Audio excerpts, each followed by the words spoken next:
Today is Monday, March 27th of 2023.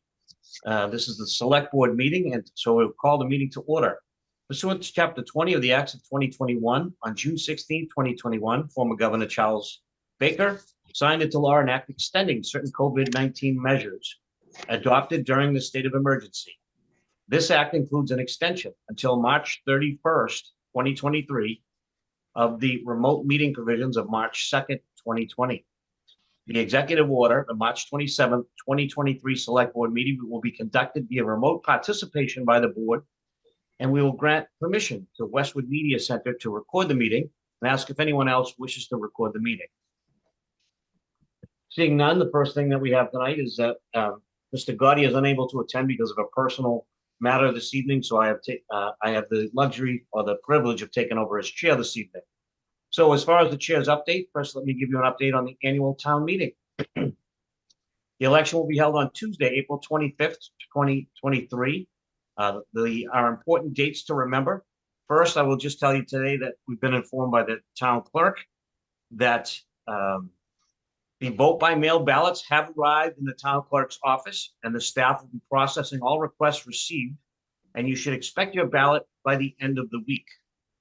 Other important dates, if you're not doing the mail ballots, are that April 14th is the last day to register new voters for the annual town election, and the annual town meeting in-person registration is until 5 p.m. at the town clerk's office at Town Hall or online at 11:59 p.m. That is on April 14th. April 18th is the last day to apply for an absentee or vote by mail ballot. On April 18th, is the last day to post a warrant for the annual town election and annual town meeting. There is also early voting in person, which will be held at the Westwood Police Station at the Gillette Meeting Room on both April 14th, 2023 from 1 to 5, and on April 15th from 9 to 5.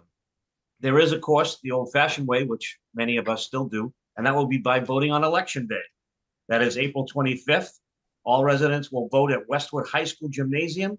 The polls will open from 7 a.m. and stay open until 8 p.m. Residents are encouraged to visit the town website for more information about the annual town election, and no matter how you vote, make sure you do. We also want to just give you information about the annual town meeting. This year, the annual town meeting will be held on Monday, May 1st at Westwood High School in the auditorium. Registration will start at 5:30 in the auditorium lobby. Recognition and swearing in of elected officials will take place at 6 p.m. and official town meeting business will start at 6:30 p.m. The Finance and Warrant Commission will hold its final public hearing for the annual town meeting on March 28th in person, 7 p.m. at the Westwood Main Library.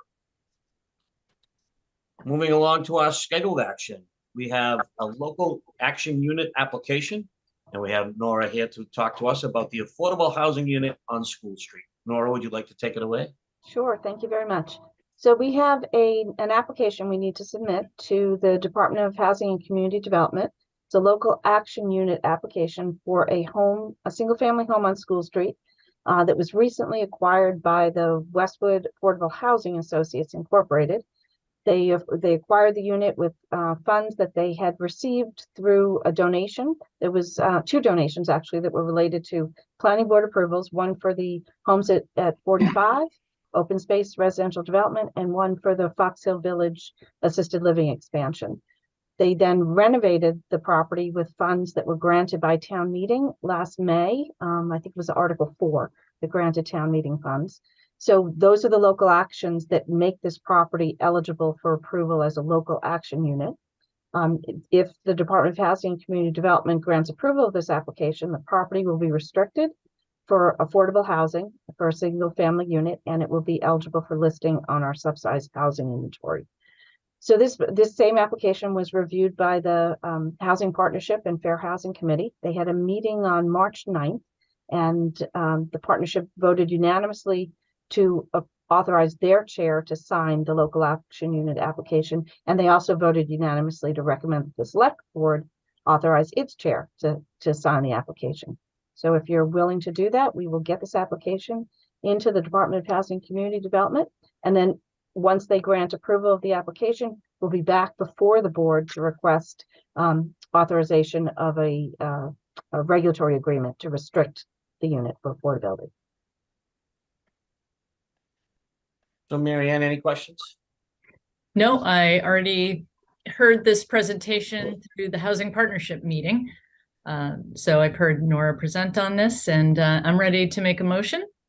Okay, I move that the select board authorize the select board chair, Robert Gotti, to sign the local action unit application for 22 School Street and submit said application to the Department of Housing and Community Development. and I will second that out of necessity. Yes, Mr. Walsh, if I may, Yes, you may. I recommend that you also authorize Mr. Walsh to sign in your motion in case we have a hard time getting Rob's signature. I accept that friendly amendment. And I will second that friendly amendment. And roll call, Ms.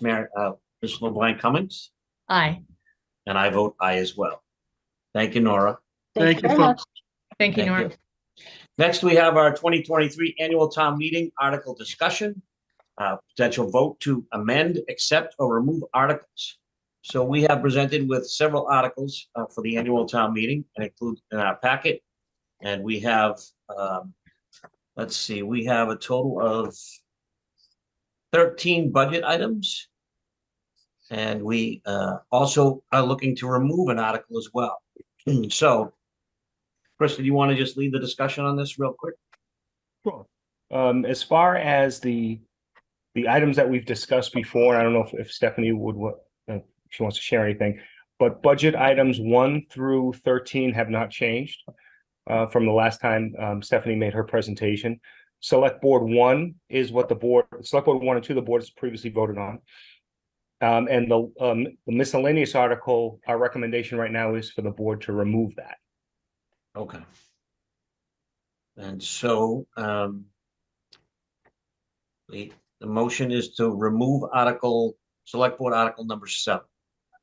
Is that right? Okay. Miscellaneous 7, the remaining miscellaneous article. Yes, Mr. Chair. Okay. I would entertain a motion to remove the select board article number 7. So moved. Okay, Ms. LeBlanc Cummings, Aye. Mr. Walsh, aye. Now, in case I didn't, I second that out of necessity. And all right, any other information or action we need to take at this point in time, Chris? I think we've approved, almost all of them, but maybe not. We should vote to approve the financial articles. I believe you voted on the budget articles 1 and 2 at the last meeting, and so now it would be for financial articles 3 through 13. Okay, I've got that. I move that the select board approve the following financial articles and for the presentation of the articles to the Finance and Warrant Commission, as well as the 2023 Finance and Warrant Commission annual report. Budget Article 3, which is the FY24 operating budget or Appendix D. Budget Article 4, appropriation as to municipal capital improvements. Article 5, appropriation as to school capital improvements. Article 6, appropriation as to sewer capital improvements. Article 7, appropriation as to sewer capital borrowing. Article 8, appropriation as to additional capital improvements. Article 9, appropriation as to additional capital improvements. Article 10, appropriation as to the stabilization fund for FY24.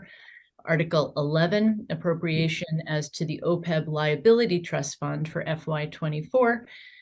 Article 12, appropriation as to fire ladder truck borrowing, and Article 13, appropriation as to the cemetery expansion construction borrowing.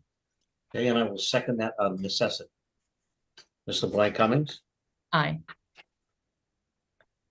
Mr. Aye. Wall, and I vote aye as well. So let's see. I have a question, but we will get to Ms. Sullivan's question in just a few minutes. Okay.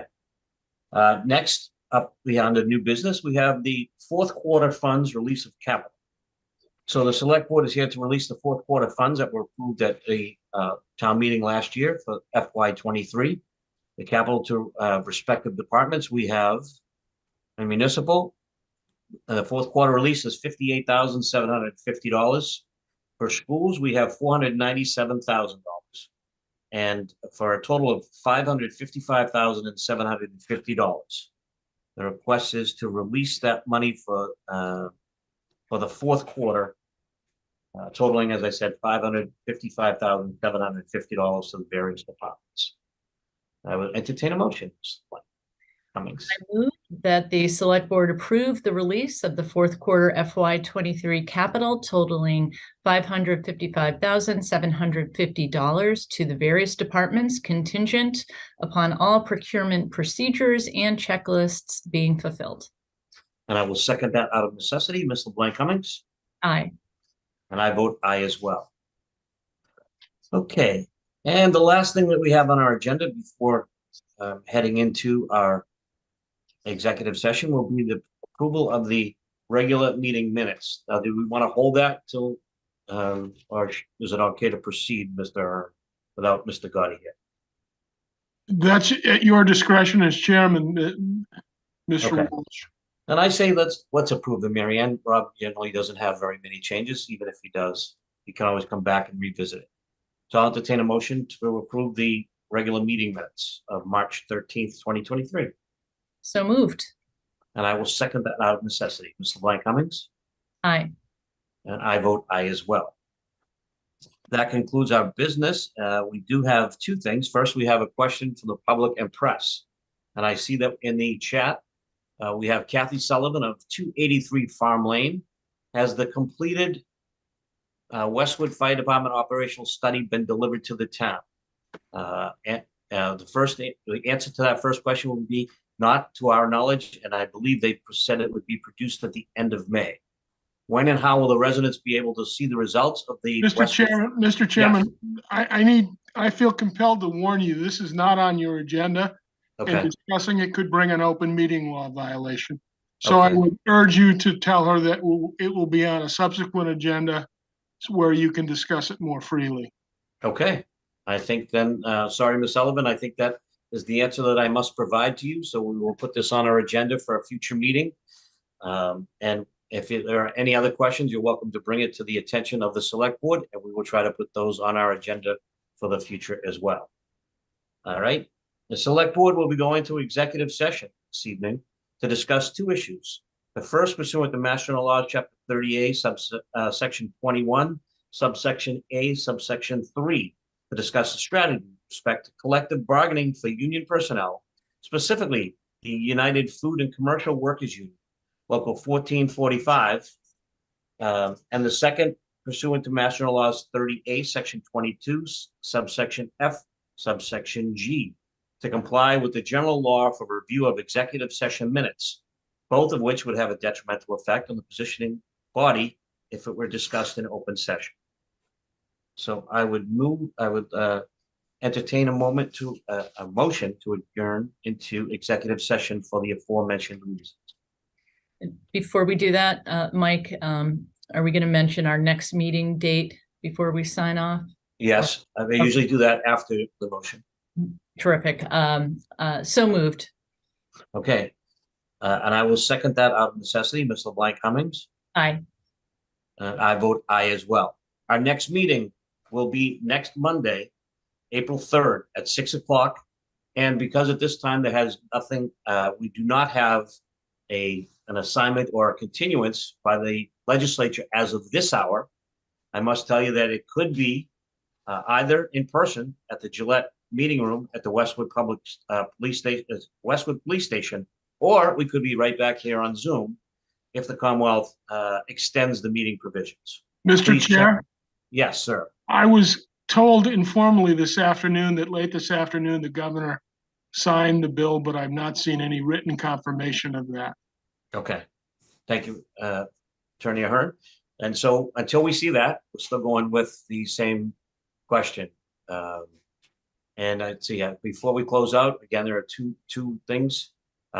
We have not seen the operational study as of this time. So all I can tell you, and we will put it on our agenda when we receive it as well. So we will be back, as I said, on April 3rd, next Tuesday evening, next Monday evening at 6 o'clock, where we're still not sure of, but we will be posting that when the public notice is posted. Thank you very much, and we will see you next week. We will not be returning to open session. Good night, everyone. Good night.